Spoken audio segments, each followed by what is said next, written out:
This is a big hurdle for the wind industry. We haven't found any good solutions yet.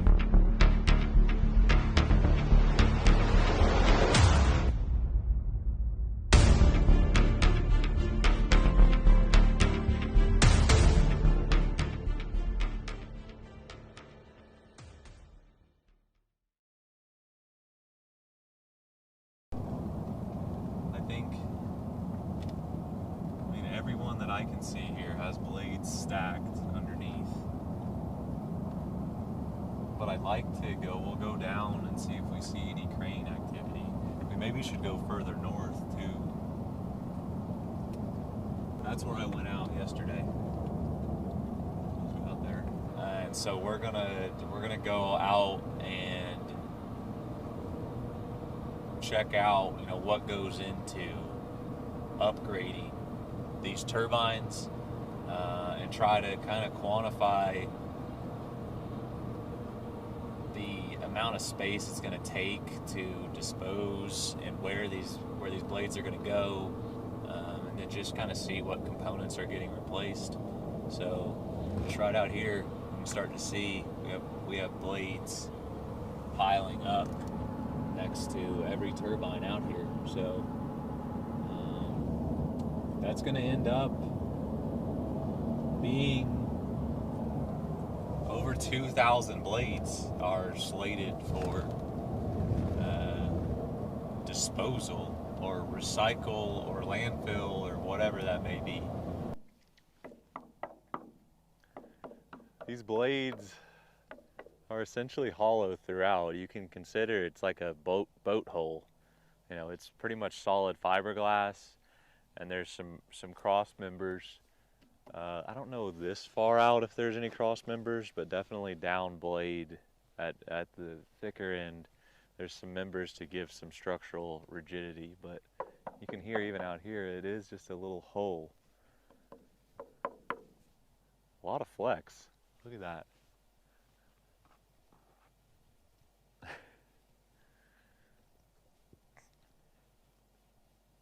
This farm, this wind farm is from around 2008, and these are the small blades. Eli just mentioned, it's amazing that this is larger than the current blades on there, from what it seems like. But these are the small blades compared to the next gen turbines that are being deployed right now. Not much wind today out in West Texas. It's just a lot of logistics infrastructure to unload these blades, get them staged here, then begin the removal process off the rotor assembly, bring the rotor down, get all that hauled off, and you have multiple cranes out here. You have a crane to position, and then you have a crane to assemble. So there's just right here. We're just talking about Sweetwater. There's 700 of these. This project, when we really think about it, we haven't talked to anyone involved out here, but this is years long. That one's blowing some oil out for sure. You can see it's got its exhaust pipe. There is an onboard generator that's helping, right now, to run enough electricity to turn it. That's an exhaust pipe. It's definitely got some sort of diesel generator in there. So right now the whole upper assembly, the whole turbine is turning. We can hear the electricity. Doesn't seem like the neighboring turbine's moving.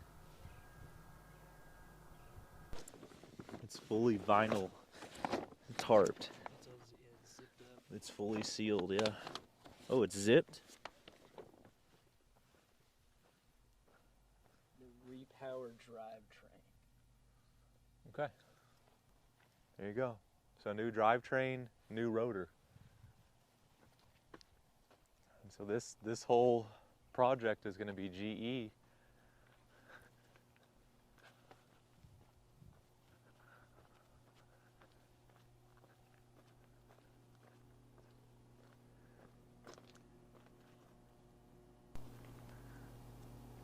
It's pretty minimal security. It's just one little lock there.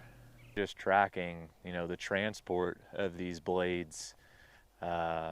It's in a 1 oversized load per blade and at least 3 pilot cars per blade. So it's just an enormous amount of logistics infrastructure. It's over 2,000 of these blades will get landfilled or stored or, you know, disposed of in some manner somewhere. This is a major update, and these are some of the early fields in Texas. So this is going to start becoming, you know, an ongoing process throughout the state that we're going to keep track of. We got a good example of the amount of hydrocarbons that are used to keep wind turbines up and running. The gearboxes and the internal components require a lot of oil, and this one had a massive leak to the extent it's ran all the way down the side and created a huge oil slick all the way around this turbine.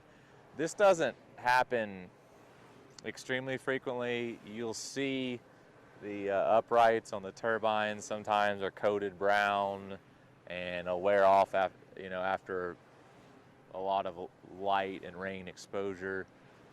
But this is an example of one of the uglier sides of wind turbines and all the different things that go into keeping these systems up and running. And this one's already been repaired, and this is the extent of the cleanup that they can do. I guess they can't really clean the entire system that well, so there's a lot of oil remaining that'll just kind of get degraded by sunlight over time. And as you can see, there's been a lot of blowing dust recently, so it's fully coated with dirt. This is a 2020 GE turbine blade assembly. I don't know the exact size of this, but come around here and just look down it from here. This is the most impressive sight right here. Just looking down that. These are massive blades. Conceptualizing this with me, the upper housing, so you climb up the tower into the housing, and so the housing is here, and then you have the blade assembly here. So this part is going to be connected to the entire housing, and then you would access the blade rotor assembly by coming out the top of the housing. These blades are able to be articulated and pitch changed in order to catch more wind and optimize production of this system. And you can see electric motors on each blade. Those are utilized, they catch those teeth that you can see to adjust the pitch of the blade to optimize performance. There's obviously control panels for each blade here. All the electronics and everything are right there. This one is currently been brought to the ground and laid flat by this crane in order to replace some components up top. So this farm here is about 2.5 years old. We have 1, 2, 3 cranes that are doing full servicing of these systems in the immediate vicinity. We got about half mile there we have a crane, and about a quarter mile there we have a crane on turbines that are being serviced, and we're seeing cranes moving across this entire wind farm here. So this is an incredible amount of infrastructure just to keep these up and running, and they're just over 2 years old. So that's not a very good look. We're trying to get an idea of what the reliability is of these things and what the upkeep is on keeping these turbines running. And what we see here around West Texas is there's a lot of downtime, and not just downtime, there's a lot of infrastructure to keep these cranes moving around and keep bringing these up and down. These are all oil and gas well sites here. So these are just the pads everywhere. And then a lot of these around here are wind turbine pads too. So we're in a wind turbine zone, and then we also have oil wells. So you can look out over the hill right here, and you got an oil and gas well right here, a new well right behind it. There's a pump jack, and then behind that you have a wind turbine spinning. We want to see where the blades go. There's a big holding facility in Sweetwater that those blades have been stacked up there based on Google Street View for almost 5 years now, but there's a big gap in the photos, so we're thinking over 5 years they haven't been touched. There's a sign in front of that holding facility that says these are waiting to be recycled, but they've been there over 5 years. So, what's going on with these blades? The blades that are being disposed of at those facilities, how many blades are there, and then quantify these 700 turbines just around Sweetwater times 3. So over 2,100 turbines, over 2,100 turbine blades. What's the footprint going to be of the storage? What's the volume? What's the footprint if they're stacked? And really try to understand the numbers here. What is the impact? We're in turbine country out here. This little area it's got a lot of oil and gas wells. It's got solar and it's got wind. So a lot of energy out here, a lot of energy transmission out here. So there's just a lot of electricity out here, and this is a really exciting area to get to document. So we're headed to Slayton, and we're going to check out another turbine graveyard. These are all expired blades that have reached their usable life and have come here to die.